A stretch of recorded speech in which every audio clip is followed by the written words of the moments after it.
Meet Carla. She's about to leave her great boyfriend. She's left about 20 Facebook posts saying it. Her friends all tell her to do it. And why hasn't she done it already? He's such a boring loser. Let's stick a pin in her friend's advice for a second. Welcome to the Shakaama Live Show with your host, Shakaama. The best thing that you can actually do for me is to watch the entire video from start to finish. It's sort of like you would be donating 5 cents to me every time that you watch it with the advertising on. If you don't watch it with the advertising on, YouTube actually doesn't count you at all.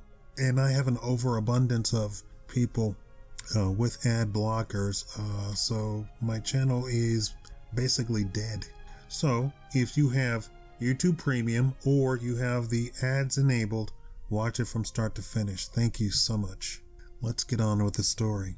What makes Scott a great boyfriend, you might be asking? He listens to her.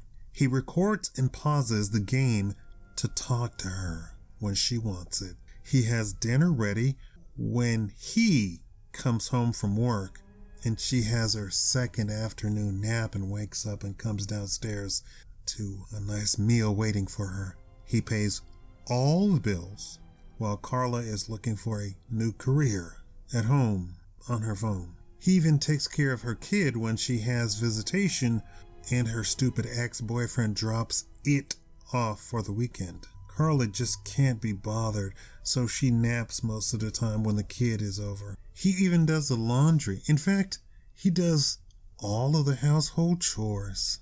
Carla might be sick or something. She's always tired and needs rest, especially since she has girls' night out about 3 times a week.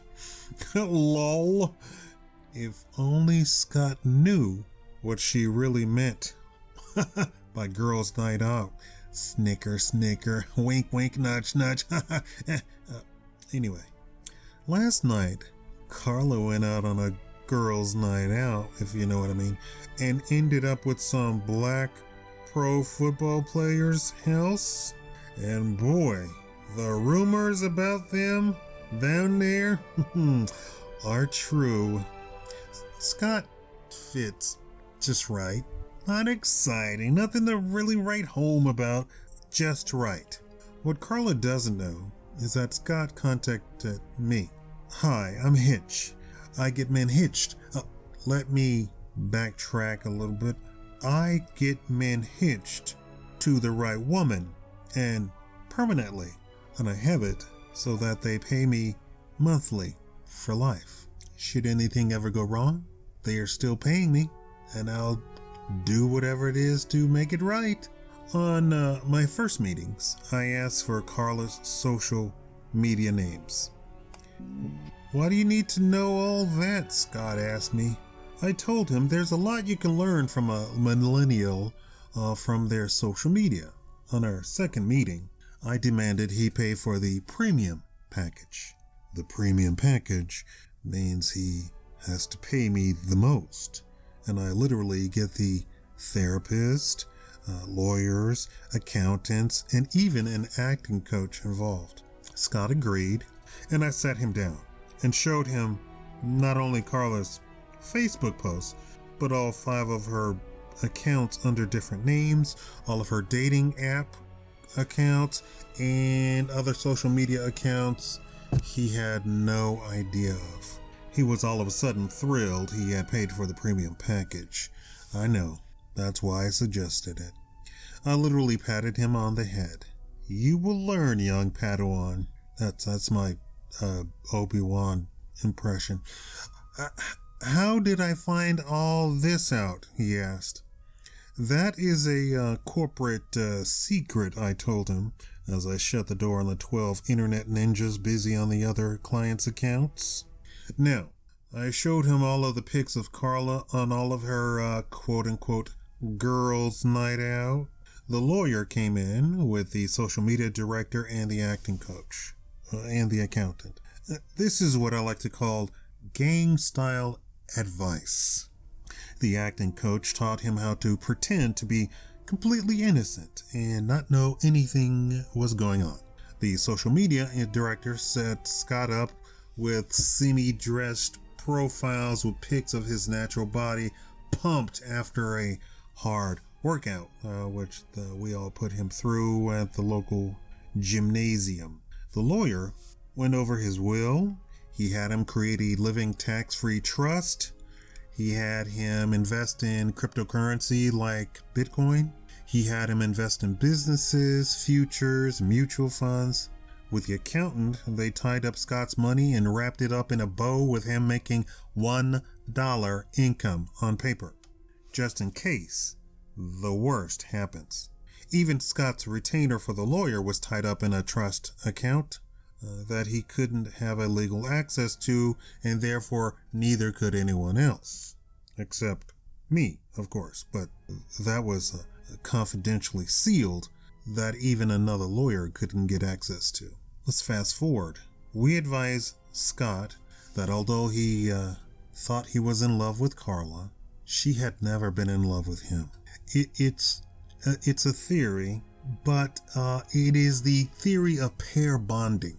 If a woman has had multiple, even two, it's as limited as two. If she's had two lovers in her past, she is incapable of actually bonding with a single man. But if she's only had one boyfriend, and let's say that was a long time ago, the longer the distance between the two relationships, the better, then she is capable of pair bonding. And by pair bonding, we mean that she will not stay with one guy in a pair, right?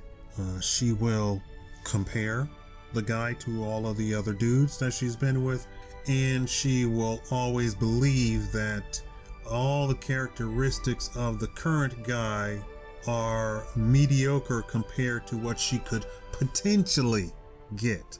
But if it's just one guy, the mind sort of loses track of just one experience, right? Even if they were together for like 5 years or anything, if it was just one guy, the second guy has a very good chance that she will date, marry, and stay with him.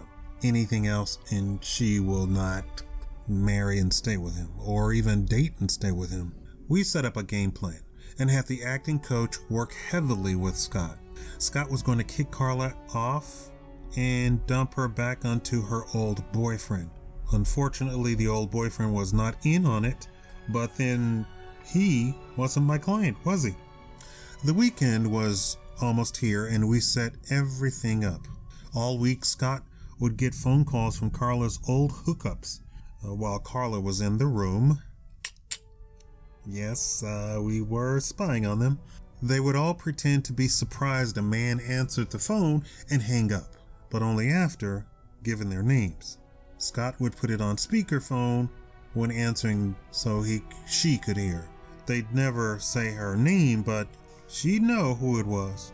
That Friday evening, her kid would be dropped off, and she would go out for girls' night out that night. I arranged it so Carla's social media would be blowing up with the hottest, biggest guys I could get my hands on. So she was booked solid all weekend. To my disgust, Carla never even came home, Scott told me. I freed her schedule up for Sunday evening when Scott left out of town and the boyfriend would pick up the kid. So Carla showed up, never having showered or washed the whole weekend. She was probably pregnant by now by at least 6 different guys. Maybe I shouldn't laugh at that. All of Carla's stuff was sitting on the porch, with the kid sitting on top of it. A note on the door read, "Carla, this isn't working out. We're done. Take this envelope. I'm in Italy for the summer." In the envelope were pictures and pictures and pictures and pictures of all of her hookups, of all of the girls' night out. So there stood Carla, child, an ex-boyfriend who she turned to for help. In case the boyfriend was too weak, I dropped off an envelope in his mailbox that morning. with cash to make sure he left Carla alone. The lawyer also drew up papers tying up the boyfriend's money to protect him in case Carla tried to come after him and the child. All he had to do was sign it. The last I heard, Carla was on Facebook trolling for more guys. With just $100 each, I paid the guys I had set up with her for that weekend to never talk to her again, which they were only happy to when I told them about her weekend with all of them without washing. As for Scott, he married to some homebody woman, nice lady from Texas. They have 2 kids, and I'm the godfather. I write this from my penthouse, from all the men who are paying me to keep them hitched. Hold on, I have to take this call. It's a new client.